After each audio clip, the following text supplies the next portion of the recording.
Be, tara laro. G, okay lang. Gaga, hindi ML. Ano?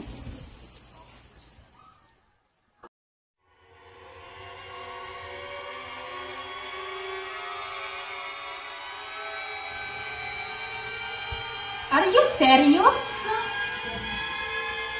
Siyempre naman.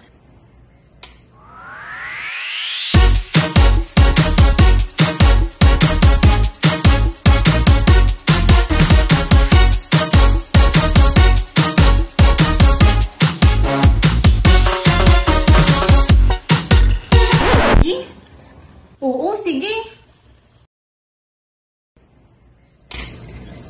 Hoy, ano ginagawa niyo?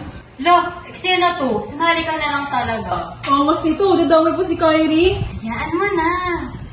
Ayan. Ano ba kasi to? Huwag kang maingay. Ingat.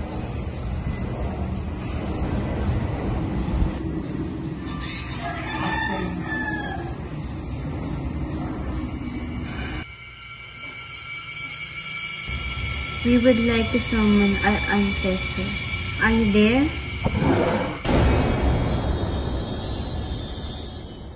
Who are you? P. R. O. K. A. R. Y. O. P. P.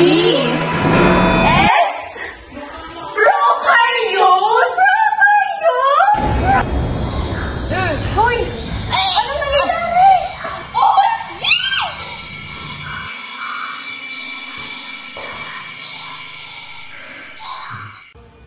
Camera! Papansin. Sena siya. Di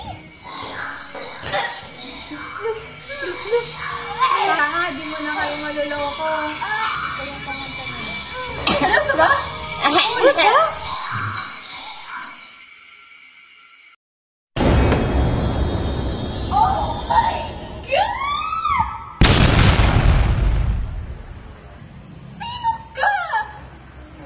Ancestor number 1. Isa siyang prokaryote na may kakayahang gumawa ng sariling pagkain gamit ang ibinibigay na energy ng sun. Isa na siya ngayong chloroplast. Labas mo nga sige yan! Hoy! Sasabihin mo kasi namin! Sino ba kayo? Nasabi mo ilabas ko! Sige nga! Nasaan siya? Avocado! Avocado! Chloroplast ako! Chloroplast! Avocado!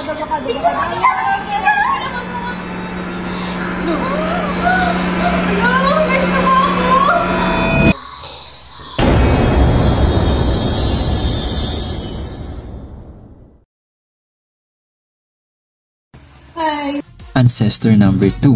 Gumagamit siya ng oxygen para makaproduce ng ATP energy. Tinatawag natin siya ngayong mitochondria.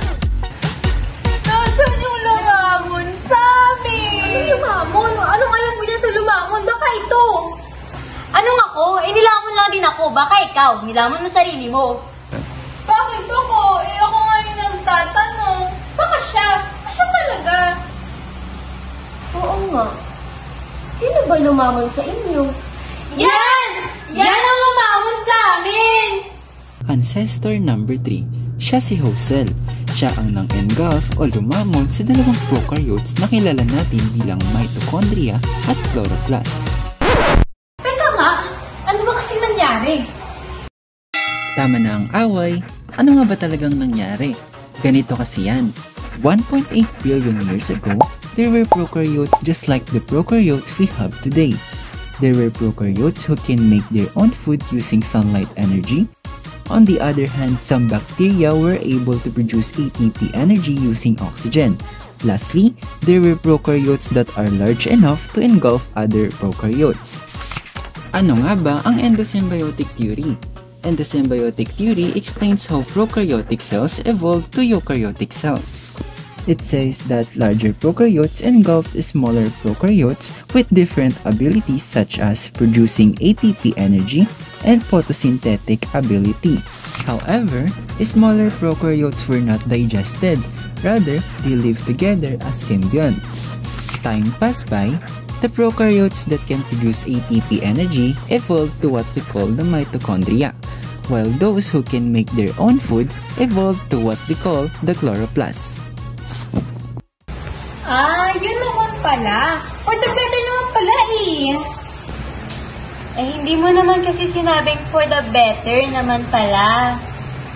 Diba? Oo nga eh. Eh di sana friends na lang tayo. Wala lang fight-fight. Yan kasi. Judge kayo ng judge. O siya, bye!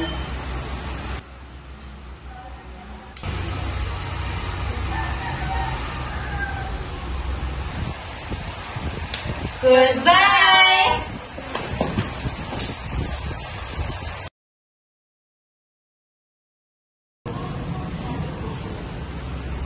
Okay lang kayo? Legit?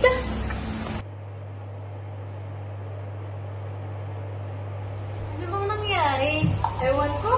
Ang tanda ko lang, sabi nila, may endo. Ano yun? Endosymbiosis, ayun.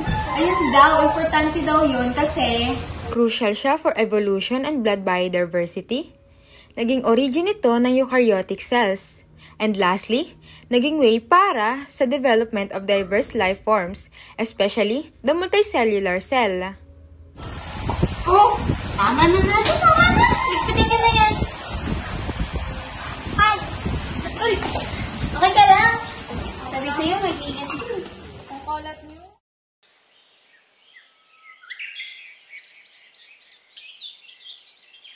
Alam mo, feel ko nangyayari pa rin yung endosymbiosis ngayon. Diba? Feeling ko rin eh. Uy, tama na nga yung ganyan-ganyan. Di ba kayo na trauma? Hindi ko nga maalala eh. Di ba? Hindi mo rin